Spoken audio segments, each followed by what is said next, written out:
Just a few months ago, the U.S. government pushed through what are now being called Doge Cuts, a wave of deep budget slashes targeting multiple federal agencies. One of the most affected, the National Weather Service. Hundreds of skilled meteorologists and critical emergency communication staff lost their jobs. Investments in radar upgrades and round-the-clock storm tracking were either cut back or postponed. In several areas, forecasting centers were left short-staffed, incapable of issuing timely warnings as severe weather closed in. Why? Officials called it efficiency. They argued that artificial intelligence and automation could fill the gap left by humans. But when every second matters, no machine can match the instincts, expertise, and quick decision-making of a seasoned meteorologist. Meteorologists aren't just science nerds, they're guardians, silent first responders. Their alerts give people the minutes or seconds they need to survive. And this past week, many didn't get that chance. Now, across the U.S., everyday people are raising their voices. They're heartbroken, they're furious, and they're demanding accountability. In this video, you'll hear directly from them, raw, emotional, and unfiltered. Before we dive in, hit the like button so this video reaches many more Americans. Please consider subscribing and sharing to give us a nudge in the algorithm. We're doing our part to save this nation.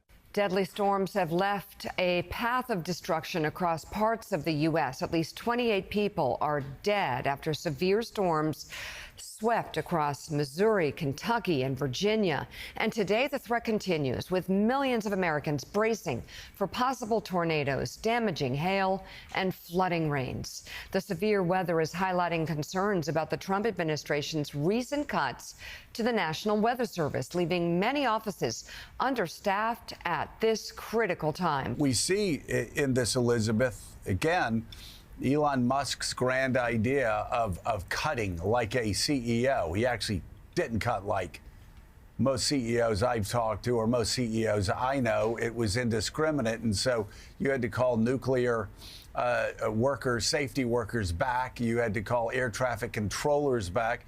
But I can tell you, as somebody that's lived in Florida for the majority of his life, as we get into hurricane season, reports are that Musk's cuts have stopped people from being able to prepare for the next hurricane season. Elon Musk demanded cuts of 600 people from the 4,000 strong weather service. That's a lot of people. And as a result, there are reports that over 100 stations will not have overnight forecasters, which is extremely dangerous. And again, as you said, we're heading into weather season. What's striking about this is not one of the most expensive parts of the federal government. And once again, this is what he went after, to make a point, to frighten people. And yet it had very little effect on the bottom line. And there's so many cases now where you see that they claim that they saved all this money. And in fact, the money was already spent. So much of the accounting was off as well. Anyway, and it's very alarming to people who live in areas where there are hurricanes and tornadoes, and it's very concerning.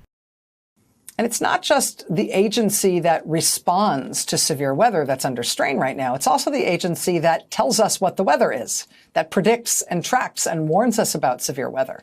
As tornadoes struck Missouri on Friday, very, very severe storms also battered Kentucky. One tornado in southeastern Kentucky killed 19 people. The government agency that provides weather data for every weather station and every weather app and monitors storms and sends out emergency alerts for all kinds of severe weather is the National Weather Service. And the National Weather Service in Kentucky has 3 offices. None of them is fully staffed because of Trump's cuts to the National Weather Service. The office that handles forecasts for eastern Kentucky, where Friday's tornado struck, it's short 7 staff members, which means that, among other things, the office no longer has an overnight staff at all. Because, again, obviously, we would hope that severe weather has the decency to only strike during business hours. At any of the 3 offices in Kentucky, there is no meteorologist in charge now. Now, to be clear, we don't know if those staffing shortages in Kentucky had any effect on the ability of the Weather Service to manage and predict and send out appropriate alerts about Friday's storms. There's no reason to think that the Weather Service was anyway at fault for what happened in terms of the devastating impact of those storms. The agency says the Jackson office was staffed overnight for that one night on Friday because of the expected severe weather. Officials, including Kentucky's Democratic governor, say they've seen no evidence that the Weather Service performance was impaired in this instance. But even if it wasn't in this instance, these kinds of cuts just systematically reduce our ability to cope with something as inescapable and inevitable as severe weather. And did I mention that hurricane season starts in 2 weeks? The headline should read, Trump administration cuts result in deaths. 27 dead from tornadoes and storms. That really shouldn't be the headline. By the way, these were deaths in Missouri, Kentucky, and Virginia. Here's the reason. The National Weather Service is facing staffing shortages, with nearly 600 people leaving the organization after the Trump administration ordered cuts. All 3 local Weather Service offices that provide forecasts and issue warnings have several vacancies for meteorologists. For example, the office in Jackson, which serves eastern Kentucky, usually operates with a staff of 14 meteorologists, but is down to 9. And the office is also one of several left without an overnight forecaster.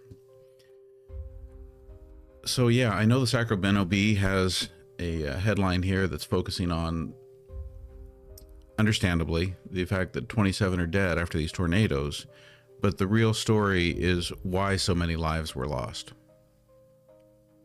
Lives were lost because the Trump administration's Department of Government Efficiency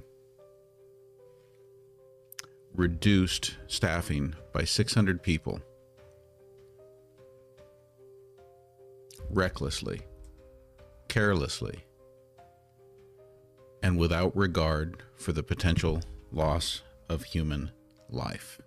What is an American life worth? I ask because some of our Doge Cuts just cost us dozens of American lives. And yeah, it's a pretty direct link. A bunch of us were worried when hundreds, literally hundreds of jobs were cut at NOAA and the National Weather Service. For months we've been saying there's not going to be enough early warning for all of these places if we take the people who are doing the early warning out. And that's what we did. We decided to save billionaires money on their taxes by reducing our early warning system for people who don't have money. And in Kentucky and surrounding areas, they just got hit by a big tornado that could have had warning. But the people who were supposed to do the warning were no longer in those jobs because they were fired. And the real kicker is, these people are gone. We know that there are dozens gone, and we know that there's a bunch of wreckage that we may find other people in. So we don't know the true cost of this one aspect of the Doge cuts. You want to hear the real kicker? All of these cuts, all of these savings, we are still building up debt faster than under any other president in history. The cuts have not worked, and yet the cost is real. What was that about? Every life is sacred and we have to protect them all, especially those who can't protect themselves? This is an unacceptable and totally avoidable loss of life, loss of American lives, in quite honestly violent ways. None of these people went peacefully when they were ripped out of their homes or through their homes. And these cuts are not saving the American people a damn thing. Call your congressman. Let him know this is not okay. This one's personal for me. Last night, a severe weather outbreak in Missouri and Kentucky had delayed tornado warnings after they had touched down because of Doge cuts to that office that had forced them to cut their overnight observation position. And they still list on their website the chief meteorologist as vacant. This was a weather office in Jackson, Kentucky that manages the severe weather alerts and tornado warnings for that region that was specifically singled out in a piece just 2 days ago by the New York Times as not being able to fully man their operations 24 hours a day. This is also an area that is very tornado prone and severe weather prone. And yet, they had no overnight chief meteorologist, no full-time dedicated person doing it, and warnings were delayed as a result. Tornado warnings are usually issued once a tornado has been confirmed, either via sight or like visual sight or satellite on the ground. Oftentimes they come within a few seconds, or if you're lucky, a few minutes before the tornado is actually on top of you, which allows you to be able to run to your basement or get to shelter or safety in those critical few moments. And this is personal for me because my parents lost their house in an EF4 tornado back in Easter Day in 2020 in Mississippi. And there was no warning there because the tornado touched down in a radar gap, which is something that the National Weather Service was working towards resolving before Doge Cuts. And so far, 27 people have died, and they expect it to get worse because those warnings, those critical warnings, were delayed. A 3-minute delay means it's too late for people. That is about all the time that you can hope to get. And now dozens of people are dead because of these budget cuts, which is completely unacceptable. I mean, when we heard about these cuts happening, I said on one of my videos that it's only a matter of time before disaster strikes and we're caught failing to do our duty to warn people. And it's happened this quick. And we are expected to have an above average hurricane season starting in just 2 weeks. 2 weeks from today, hurricane season starts. And it's supposed to be the second most active of the types of oceanic and atmospheric processes cycles that you could possibly get. And we don't even have weather stations manned 24/7 to be able to warn people.